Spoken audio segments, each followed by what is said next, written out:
everyone. Welcome to our January edition of Ask an Eagle. And we're really, really excited to bring in our guest here who has won 3 Super Bowls, a lot of playoff experience. He played for the Eagles in 2008, so he nearly came close to winning another. That was a rough one, but nearly came close to winning another. He's a former Temple standout. And of course, now we get to call him the son of a Hall of Famer and perhaps the dad of a future one, as his son is doing a great job in high school right now as a running back. He That's is more Dan important. Yeah. Wow, Klecko. I didn't know that. Well, What's up, Dan? How everybody, you Hey doing? guys, so great to be here. I appreciate you having me on. So excited thank to you. get on with everybody. You Awesome. know, we thought you'd be perfect with the Eagles about to start a playoff run because a lot of our great members, they want to know what playoff experiences are like, and they may want to ask you stuff about yourself. But who Yeah. better than you, Dan? There's not a lot of Eagles that have Super Bowl rings. As you know, they won their first one just a couple of years ago. You got 3. You've played 2 positions for the Eagles, so you can run the gamut of all the questions. So we're excited to have you on. Thanks again. Absolutely. Thank you guys for having me. But they do much more stunts and pulls and they move them around. What do you see going into this playoff game compared to what it was when you played? It's an area of concern for the Eagles, and they don't have a lot of them, right? But pass rush is definitely one of them ever since Brandon's gone down.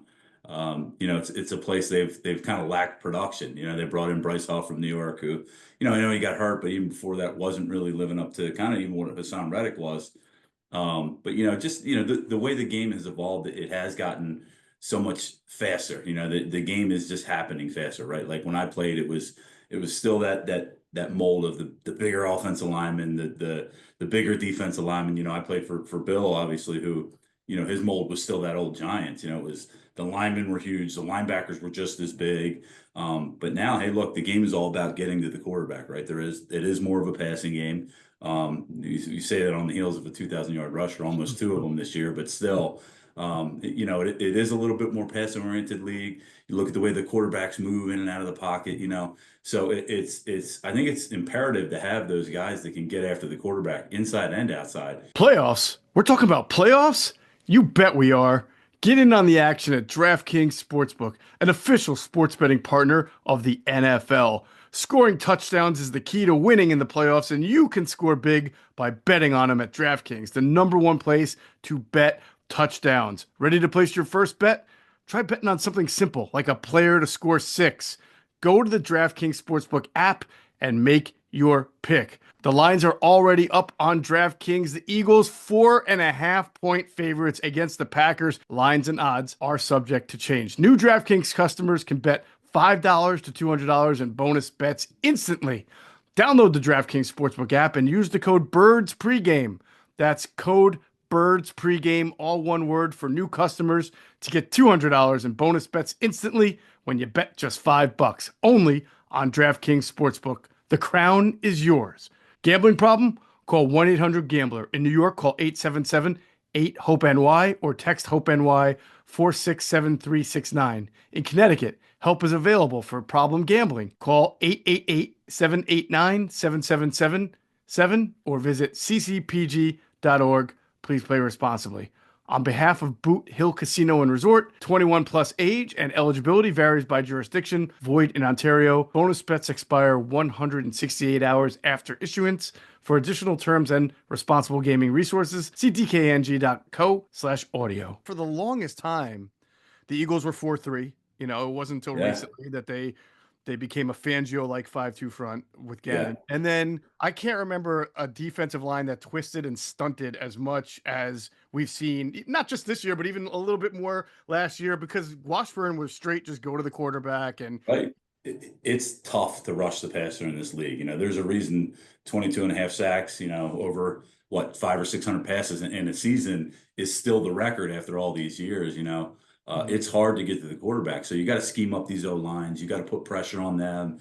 You got to challenge their protections and don't let them just get comfortable. Like you said, Jeff, just, hey, here comes their 4 guys. Every once in a while, they'll bring a 5th guy and we can see where it's coming from. Keep them guessing. I think that's, and I was a little skeptical of the Fangio defense, kind of the last couple of years he had down in Miami. I was like, I don't know if this is going to work with this defense. And man, he proved me wrong big time this year. He's been great. My question is for you personally. So as you were, your dad is obviously now a Hall of Famer, Yeah. and you grew up in the bubble of being what is now a legacy football family. Is it possible to restore your fandom? Oh man, I don't think I ever gave it up. I mean, even when I was, in the league, but I love the game. I mean, my mom and dad tell the story. I used to go out back and put pads on and be a different team every week from all my dad's Pro Bowl helmets he stole from other guys. And I used to go tackle trees and stuff like that. Like I always loved the game. I just did. I would, like I'd take that football encyclopedia and I would read it. I knew every player in the league. So I never really lost my fandom. Funny story, we're playing out in Arizona my second year in the league, and they had Emmitt Smith. And I was a big Barry Sanders fan, so I didn't love Emmitt Smith, but still, we're walking up the tunnel, right? And I look over, and he's right next to me. It's one of those tunnels you walk up the same one together, and I look over and I go, "Hey, man, this is pretty cool." What's up, Eddie? What's up, buddy? Hey, hey, Dan, I wanted to ask about the 2008 season that you were with us, but that going into that last week after Tampa wins and Chicago loses, and then you guys spank Dallas. Was there just extra juice knowing that if you win, like you're gonna make the playoffs after like that whole season that had went through? 5 minutes before we go out for warm-ups, I mean, I'm sitting there with my pads still on strap. We're sitting in Rick Burkholder's office, who's a trainer, and we're sitting there and we're all watching what was the last game? Tampa game was the last game, right? And we were watching was it that. Tampa, Oakland? Was that Oakland, right? Yep. And, we've been we through were this watching one. that game, and we're like, all right, boys, let's go win. So, I mean, look, after I think it was the Cincinnati game when we tied.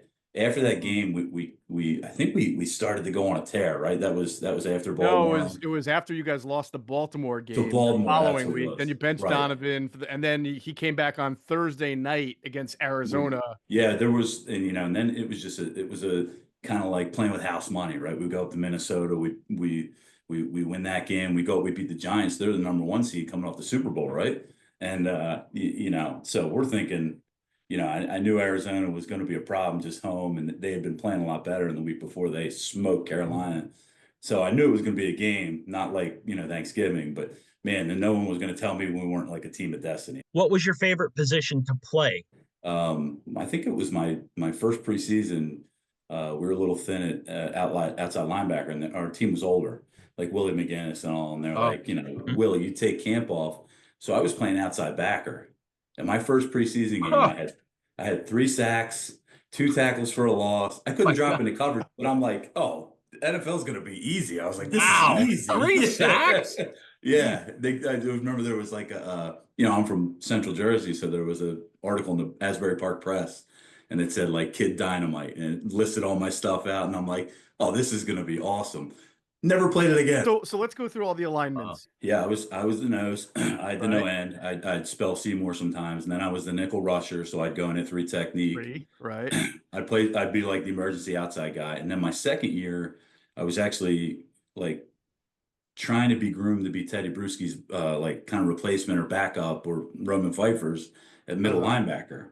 So I was playing middle linebacker, and then I middle linebacker and fullback, and I tore my knee up in that like week 6 or 7 against the Jets, and I was done for the year. So another experiment that was done.